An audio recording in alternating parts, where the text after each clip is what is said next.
तो क्या नेफ्रोप्लस आईपीओ में पैसा लगाने का सोच रहे हैं? अगर हाँ, तो चलिए अगले कुछ मिनटों में इस कंपनी के पूरे बिजनेस को, इसके हर पहलू को अच्छे से समझते हैं ताकि ये फैसला लेना आसान हो जाए कि इसमें निवेश करना चाहिए या नहीं। शुरू करते हैं। तो आज हम क्या क्या कवर करने वाले हैं? सबसे पहले आईपीओ का स्नैपशॉट, मतलब सारी जरूरी डिटेल्स। फिर समझेंगे कि ये डायलिसिस का बिजनेस आखिर है क्या, कंपनी की ताकतें क्या हैं और हाँ, इसके रिस्क क्या क्या है। फिर नजर डालेंगे इनके फाइनेंशियल नंबर्स पर और आखिर में सब कुछ समेटेंगे एक इन्वेस्टर चेकलिस्ट में। तो ठीक है, सबसे पहले शुरू करते हैं आईपीओ की बेसिक डिटेल से, मतलब कंपनी आखिर ऑफर क्या कर रही है। सबसे पहले तो कंपनी 3534.05 मिलियन रुपए के फ्रेश शेयर जारी कर रही है। अब इसका मतलब ये है कि ये पैसा सीधा कंपनी के पास जाएगा जिसे वो अपनी ग्रोथ और एक्सपेंशन के लिए इस्तेमाल करेगी।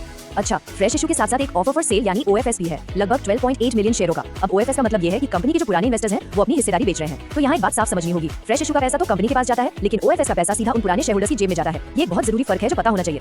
चलिए, आईपीओ की बेसिक बातें तो हो गई। अब सवाल ये है कि नेफ्रोप्लस करती क्या है, मतलब पैसा कैसे कमाती है। समझते हैं इनके बिजनेस मॉडल को। तो देखिए, नेफ्रोप्लस के काम करने के दो मेन तरीके हैं, या कहें कि दो पार्टनरशिप मॉडल्स हैं। एक है प्राइवेट हॉस्पिटल्स के साथ और दूसरा है सरकार के साथ। अब देखते हैं कि इन दोनों में फर्क क्या है। ये दोनों मॉडल्स ना काफी अलग हैं। एक तरफ जब ये प्राइवेट हॉस्पिटल्स के साथ पार्टनरशिप करते हैं तो पैसा सीधा मरीजों या उनकी इंश्योरेंस कंपनियों से आता है, यहाँ मार्जिन बेहतर हो सकते हैं। और दूसरी तरफ है पीपीपी मॉडल, यानी पब्लिक प्राइवेट पार्टनरशिप, जहाँ ये सरकार के साथ काम करते हैं और पेमेंट भी सरकार से ही मिलती है। अगर FY 2025 के आंकड़े देखें तो प्राइवेट मॉडल से करीब 43.30% रेवेन्यू आया, लेकिन हाँ, पीपीपी मॉडल की वजह से कंपनी बहुत तेजी से फैली है। भारत और उज्बेकिस्तान में इनके 176 क्लिनिक्स इसी मॉडल पर चल रहे हैं। ठीक है, तो बिजनेस मॉडल समझ में आ गया। अब बात करते हैं उन वजहों की जो इस कंपनी को एक अच्छा इन्वेस्टमेंट बना सकती हैं। मतलब इसका बुल केस क्या है, क्या चीजें इसके पक्ष में है। ये सिर्फ एक फैंसी मिशन स्टेटमेंट नहीं है, ये कंपनी की कहानी की जड़ है। सोच कर देखिए, एक कंपनी जिसे वो इंसान चला रहा है जो खुद 28 सालों से डायलिसिस पेशेंट है। इसे एक ऐसा पेशेंट फर्स्ट अप्रोच आता है जो शायद ही कहीं और मिले। ये सिर्फ बिजनेस नहीं, एक मिशन बन जाता है।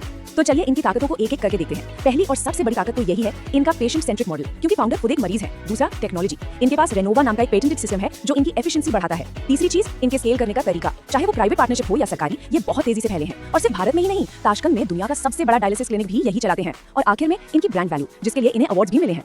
अच्छा, अच्छी बातें तो बहुत हो गई, लेकिन एक पूरी तस्वीर के लिए सिक्के का दूसरा पहलू देखना भी जरूरी है। तो अब बात करते हैं रिस्क की। वो कौन सी चुनौतियां हैं जो कंपनी के सामने खड़ी हैं। तो वो क्या चीजें हैं जो नेफ्रोप्लस के लिए मुश्किल खड़ी कर सकती हैं। चलिए एक नजर डालते हैं कुछ बड़े रिस्क फैक्टर्स पर। देखिए, सबसे बड़ा रिस्क है सरकारी कॉन्ट्रैक्ट्स पर इनकी निर्भरता। ये कॉन्ट्रैक्ट्स मिलते हैं तो बिजनेस बढ़ता है, लेकिन अगर कोई बड़ा कॉन्ट्रैक्ट हाथ से निकल गया तो रेवेन्यू पर सीधा असर पड़ेगा और ये कॉन्ट्रैक्ट जीतना भी बहुत कॉम्पिटिटिव है। दूसरा, हेल्थ केयर सेक्टर में नियम कानून बहुत सख्त होते हैं, जरा सी भी चूक भारी पड़ सकती है। कॉम्पिटिशन भी बहुत है, बड़े बड़े हॉस्पिटल चेन्स और नॉन प्रॉफिट से भी। एक और अजीब सी बात है, इनका जो ट्रेडमार्क है नेफ्रोप्लस डायलिसिस मेड इजी, वो किसी और पार्टी के नाम पर रजिस्टर्ड है। ये आगे चलकर एक लीगल सिरदर्द बन सकता है। और हाँ, साइबर फ्रॉड जैसे ऑपरेशनल रिस्क तो है ही। और ये ऑपरेशनल रिस्क सिर्फ कहने की बात नहीं है। देखिए, सितंबर 2022 में इनकी एक सब्सिडियरी के साथ 2,25,000 यूरो का एक साइबर फ्रॉड हुआ था। तो ये दिखाता है कि ये रिस्क कितने रियल हैं और कंपनी पर असर डाल सकते हैं। चलिए आप जरा नंबर्स की बात करते हैं। देखते हैं पिछले 3 सालों में कंपनी की फाइनेंशियल हेल्थ कैसी रही है। ये आंकड़े हमें कंपनी की परफॉर्मेंस की एक साफ तस्वीर देंगे। तो सबसे पहले रेवेन्यू पर नजर डालिए। यहाँ एक सीधी और साफ ग्रोथ दिख रही है। पिछले 3 सालों में रेवेन्यू लगभग डबल हो गया है। ये सिर्फ आंकड़े नहीं है, ये कहानी है कंपनी के एक्सपेंशन की, कि वो कितनी तेजी से नए सेंटर्स खोल रहे हैं और ज्यादा मरीजों तक पहुंच रहे हैं।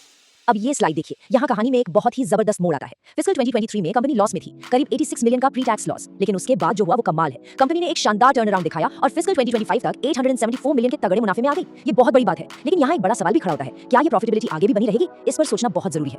अच्छा, अब ये ट्रेड रिसीवेबल डेज क्या बला है। आसान भाषा में इसका मतलब है कि कंपनी को अपने ग्राहकों से पैसा कलेक्ट करने में कितने दिन लगते हैं। और जाहिर है ये नंबर जितना कम हो उतना अच्छा है। और यहाँ हम देख सकते हैं कि धीरे धीरे ही सही, लेकिन इसमें लगातार सुधार हो रहा है। इसका मतलब कंपनी का कैश फ्लो मैनेजमेंट बेहतर हो रहा है।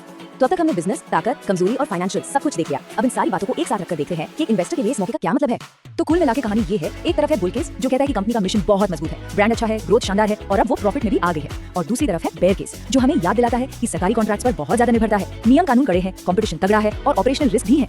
अक्सर आईपीओ के टाइम पर एक शब्द सुनने को मिलता है, ग्रे मार्केट प्रीमियम या जीएमपी। ये है क्या? देखिए, ये एक तरह का अनऑफिशियल इंडिकेटर है जो बताता है कि लिस्टिंग से पहले मार्केट में शेयर की डिमांड कैसी है। अब इस पर 100% भरोसा तो नहीं कर सकते, लेकिन हाँ, इससे ये अंदाजा जरूर लग जाता है कि लिस्टिंग वाले दिन क्या माहौल रह सकता है।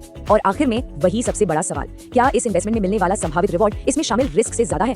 हमने सारी बातें अच्छी और बुरी आपके सामने रख दी हैं। अब ये फैसला हर किसी को अपने रिस्क लेने की क्षमता और अपनी रिसर्च के आधार पर खुद करना होगा।